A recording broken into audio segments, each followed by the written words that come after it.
আজ আবারও চলে আসলাম তোমাদের সামনে দীঘা টু উইথ মাই ফ্যামিলির পার্ট 3 নিয়ে। তো কাল রাত থেকে না আমার আউটারটা খুব গন্ডগোল করেছে, জানো তো। একটাও ভিডিও আপলোড করতে পারিনি। যখনই কোনো প্ল্যান করি না তখনই আমার সাথে এরকম হয় গো, জানো, আমার কোনো প্ল্যানই সাকসেস হয় না। আর দেখো আজকে অনেক কমপ্লেন করে জিও ফাইবারকে ডেকে অনেক কষ্টে ঠিকঠাক করলাম। এটা না হুগলি সেতু, কিন্তু দেখো কিছুই হয়ে যাচ্ছে না। বলেছিলাম না তোমাদেরকে যে রাতে যখন আমরা বেরিয়েছি ওই ভোর 4টে করে, অনেকটাই রাত ছিল, তো ফাঁকার জন্য অনেকটা এগিয়ে এসেছিলো রাস্তাটা। হুগলি সেতু যখন ক্রস করছি তখন অন্ধকার ছিল। যাই হোক, পরিষ্কার করে কিছু দেখা যাচ্ছে না। এই দেখো, এইবারে ভোরের আলো ফুটেছে। এইবার কি ভালো লাগছে, তাই না?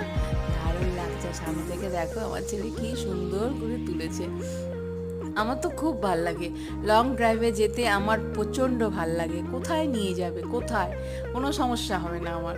আর দেখো এই পাশ থেকে এই ব্রিজটা আমি ঠিক জানি না, জানো, সচরাচর আমি সেরকম একটা ঘোরাঘুরি করি না, তো এই ব্রিজটার নাম তোমাদেরকে আমি বলতে পারবো না। তো যাই হোক, ক্রস করে একেবারে যখন একদম সকালবেলা, তখন আমরা দেখো এই 6টা ফটা হবে হয়তো, তারামা একটা হোটেল আছে, ওখানে গিয়ে একটুখানি চা খাবো আর একটু ওয়াশরুমে যাব। যাই হোক, এখানে তোমাদেরকে ঢোকার আগে একটা জিনিস দেখাই। সেটা হচ্ছে এখানে একটা দেখো হনুমান বসে আছে। এই হনুমানটা না আমাদের এখানকার না, একেবারে সেই বিদেশে যেরকম দেখায় না, ওই অ্যামাজনে থাকে ওই রকম একদম সাদা। দেখো আমি ওর কাছে যাচ্ছি, কিন্তু ততক্ষণে ওই কুকুরটাকে কিভাবে তাড়া করলো।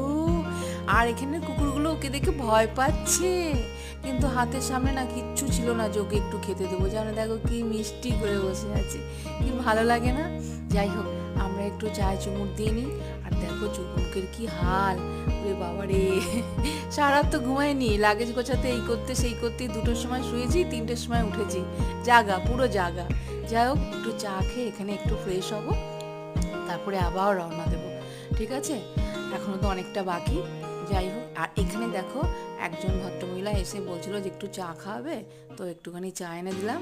আর ওই আমার ভাইটা গেছে, ও বিস্কুট আনতে গেছে। ঠিক আছে, এটুকুতেই অনেক ভালো লাগে মনটা, বলো। সবাই খালি পয়সা চায়, আমি যারাই পয়সা চায় আমি খাবার দিই। চলো, আবার নিয়ে আসছি পার্ট 4 নিয়ে, তৈরি থেকো। ততদিনের জন্য টাটা।